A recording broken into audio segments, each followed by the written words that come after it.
Okay, hello everyone. Welcome back to World of Tanks, doing the review here of the Valentine II.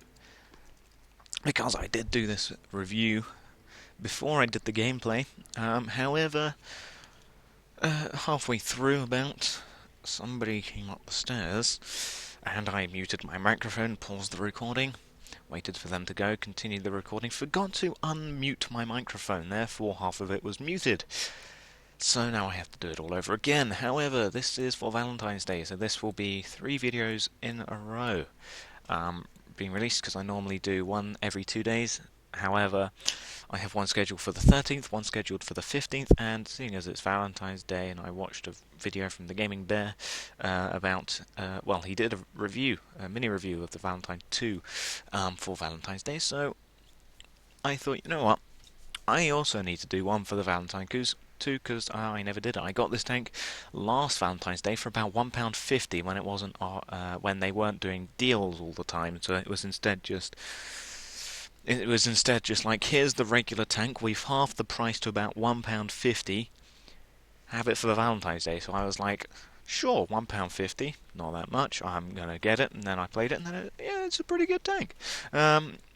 So, comparing it to the regular Valentine 2, I would normally comparing it to the regular Valentine, I would normally compare it to the other Tier 4s, whether this is a special Tier 4, and like I did with the Somya, comparing it to the Panzer S35 and vice versa, I am going to just compare the Valentine 2 to its direct counterpart of basically the same tank, but in the regular game, which is the Valentine. So, the Valentine 2, 380 hit points, which is a very, very nice amount of hit points. It's actually quite a lot for Tier 3, Tier 4 even. Same as the T28E, 10 more than the Matilda, a lot more than the Hetzer because it's a tank destroyer, more than the AMX-40, less than the B1 because the B1 is a heavy tank. So it's definitely more than the Valentine as well. Valentine only has 340, with 310 for the Valentine 1. And if you're wondering when on earth I got the Valentine, what I did is I had a whole bunch of free XP, and so I just free XP'd the cruiser. Well, I free XP'd from the cruiser to the cruiser 1. Cruiser 1 free XP'd everything to the Valentine, and then when I had enough free XP'd the Valentine. Then free XP'd to the Archer, and most of this stuff I'd actually already had researched, apart from this track, the Top Gun, and the turret. So yeah, I was then just going to save up almost 20,000 free XP to actually get to the Archer, and then this review came along, then I was like, you know what, I just need to purchase the Valentine. So I sold all of the consumables that we got for the cans of cola, etc., that we got for New Year's. So I sold all of them, got my 400,000 even amount of credits, and then bought this tank, free XP'd the rest of it, and yeah, here it is. So yeah, that's the story of the Valentine 2 and the Valentine. So yes, this tank has got a lot more hit points than the Valentine, and it also weighs less. It weighs 15.81 with my current setup, compared to the 18.6 of the regular Valentine. However, it has a worse engine of 140 horsepower engine compared to 165 on the Valentine.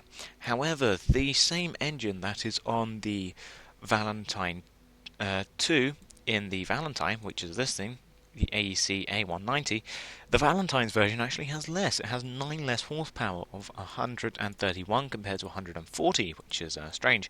They both weigh the same. They both have the same chance of fire on impact, but somehow the Russians, using Russian magic, have managed to get 140 instead of 131. So yeah. So, however, even though the Valentine has a more beefy engine, it goes at less speed. It goes at 24 kilometers an hour versus the 32 of the Valentine 2, because even though the Valentine has a slightly more beefy engine, it also weighs more. So that means that it doesn't go as fast. It also doesn't have as good of a turret traverse speed compared to the Valentine 2. Valentine 2 has got 50 compared to 42 of the Valentine. So yeah, moving on to the hull. The hull is 60 all around, and it will be the same on the Valentine. And if we bring up basically the same turret on the Valentine versus the Valentine 2's turret, they are basically the same turret. They both look the same. However, this is just the slightly upgraded version of this one. And the Valentine II's turret has got more side armor of 65 compared to 60. They both have the same front and rear turret armor. The Valentine II has got a better view range of 350 compared to 330. It also has a better traverse speed of 48 compared to 44, and it also weighs less. So, yeah, and also comparing this, the Valentine II's turret, to the Valentine 11, I think this is the Roman numerals.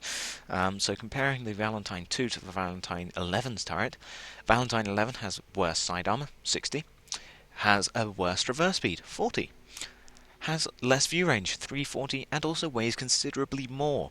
So, yeah, that is very, very odd.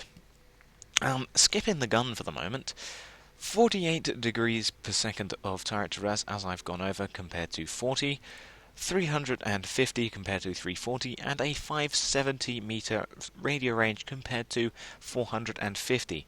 It also has a better horsepower per ton ratio, 8.86 compared to 8.87. Oh no, it has slightly worse because I fitted this thing.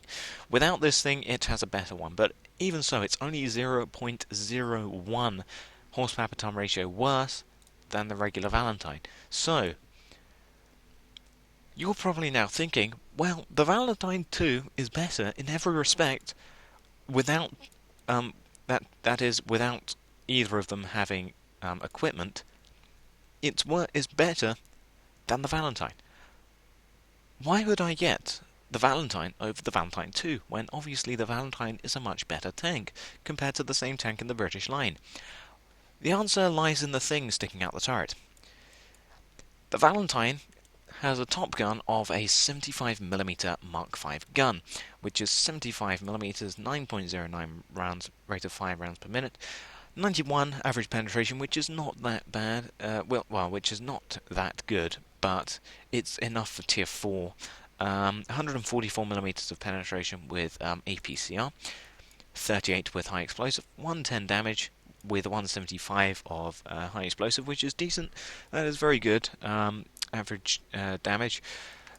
Pretty inaccurate, 0.41, and a pretty bad aiming time of 2.5 seconds, and weighs 500 kilograms. Whereas the Valentine II only has a 45mm 20 KL gun. And to put this into perspective, this gun is the stock gun on the T70, which is a tier 3. And that is stock on a tier 3, this gun. So, 45mm, 26.25 rounds per minute. However, this is the thing that lets it down along with this. 51mm of average penetration with armor piercing, 84 with APCR, 23 with high explosive, and only 47 damage with 62 with high explosive. It has the same accuracy but is a lot better at aiming and also has less weight. So, but yeah, using armor piercing, you will have problems penetrating lots of things. You will have problems penetrating the Valentine with armor piercing. You will have problems penetrating the B1 with armor piercing. Same with the AMX-40. T28E will also give you a problem. 50 frontal hull. I mean, if you're sniping from even 150 maybe meters away, you will barely penetrate with 51mm of penetration. And this is a T28E. Granted, it's up armored from the regular T28, but still, I mean, you will have problems penetrating even a T28. Ignore the Hetzer unless you're going for the side or rear, and the Matilda you just have no hope. Just run from the Matilda if you're using armor piercing. However, using armor piercing composite rigid, which is what most people do, just load it up completely with APCR. It has 84mm of penetration, which will get you through the front of Hetzers sparsely. It will also get you through Matildas at close range. It will definitely get you through this thing. It will get you through other Valentines. AMX-40 will still give you a problem, as will the B1 from medium to long range, and the Valentine as well will also give you problems from medium to long range. So, using armor piercing composite rigid will give you pretty much guaranteed penetrations from at least close range. Medium range, not so much, and long range, also not so much.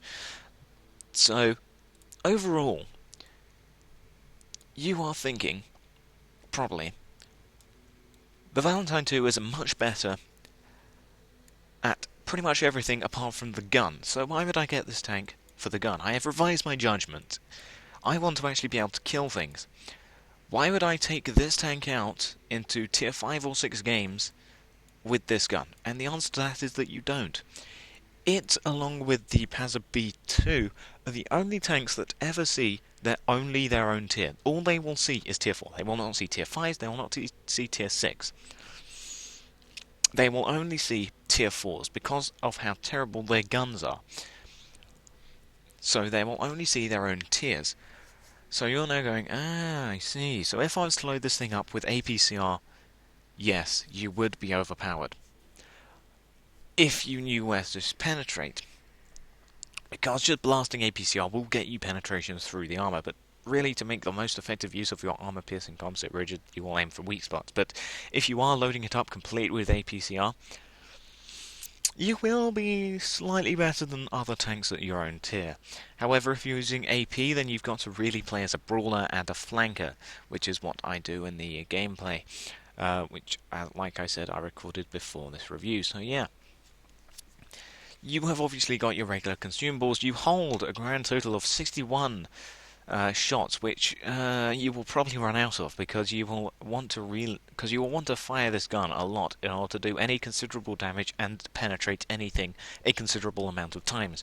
Because 51mm of penetration, you will mostly bounce or not penetrate, and even if you do, you only do 47 average damage, which means that you'll have to penetrate a lot of times. It's like the Matilda, you have to shoot and penetrate a lot of times to do lots of damage and kill things. So yeah, you will burn through that ammo. And you do not get a gun rammer, you only have a choice of 7 equipment. Improved vents is always useful. Light spore liner will not be wasted as much on this tank because for being a light tank it has pretty decent armor, 60 and 65 on the hull and turret respectively. And unless you're going as a sit-in-the-bush Kemp scout, why are you going with binos and camonet? If you're trying to snipe with this tank, you should be battered over the head repeatedly with a blunt stick. Because if you're trying to snipe with this tank, then you're doing it wrong. Coated optics is always useful. Enhanced gunling drive you do not need. 1.7 second aiming time is very, very good. Toolbox is always useful. And I managed to reload my gun. This isn't 100% crew as well either, but I managed to reload my gun in 2.32 seconds. I may be able to get that down to roughly about 2 perhaps with a 100% loader and 100% commander because I also have improved vent, so I may be able to get it down to 2 seconds or less, which would be nice. And it is a crew of 3, and the commander is also the gunner, which differs to the Valentine's commander, who is actually slightly more overworked, because the Russian commander is only the commander and gunner. The British Valentine commander is the commander gunner, but also the radio operator, and the loader is just the loader, whereas in the Russian one, the loader is also the radio operator. So yeah, the Russians have changed that around. So that means you don't have to be quite so strict on which skills you want first, because you only have a choice of 2 gunner skills and commander skills. So, Snapshot will probably benefit you because you will want to be getting around the side and flanks of enemy tanks. So Snapshot will definitely be useful because you will want to be circle strafing tanks. Although I don't actually do that in my gameplay because it was mines and I met all of the low tier and all of the low armoured targets first, so that was always nice. But I did actually rush towards things that I couldn't penetrate to hopefully get around their flanks, so I did do that. So yeah, Snapshot, always useful. Deadeye is definitely going to benefit you more because when you do penetrate, which will be sparsely at best, you will want to do more critical and crew injuring penetration. So yes, definitely Deadeye. Armor if your gun keeps getting damaged. Designate target is always useful. Sixth Sense also always useful, as is Eagle Eye. Jack of all trades if you want. Recon is always useful, and I don't see the point in Mentor, and then of course your common skills. So moving on to your driver. Your driver clutch braking, you don't necessarily need it because 50 degrees per second is very good. However, if you do want to be circle strafing, which you probably will be, clutch braking will always be useful. Preventive maintenance if you keep getting set on fire. Smooth ride also, if you're circle strafing, then sure, smooth ride will also be useful, especially if you're doing snapshots around the corners of buildings or rocks, for example. Smooth ride, yeah, definitely.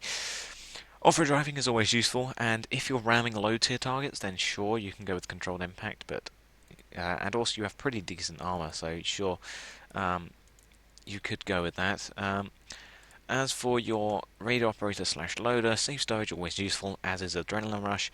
And if you're swapping between AP and APCR, which I wouldn't blame you for doing, then intuition will always be useful. Relay always useful, as is signal boosting.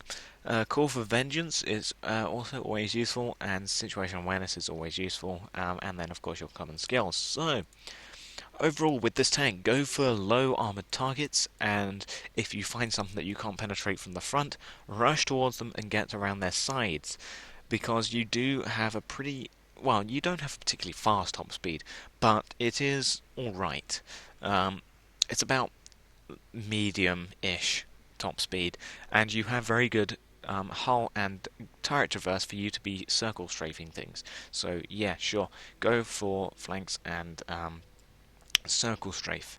Um, and yeah, you can go frontally, but only for things that you can easily kill with return fire. Don't sit in front of tanks like Matildas and expect them to bounce lots of shots, because they won't. But yeah, so I will thank you for watching, and goodbye.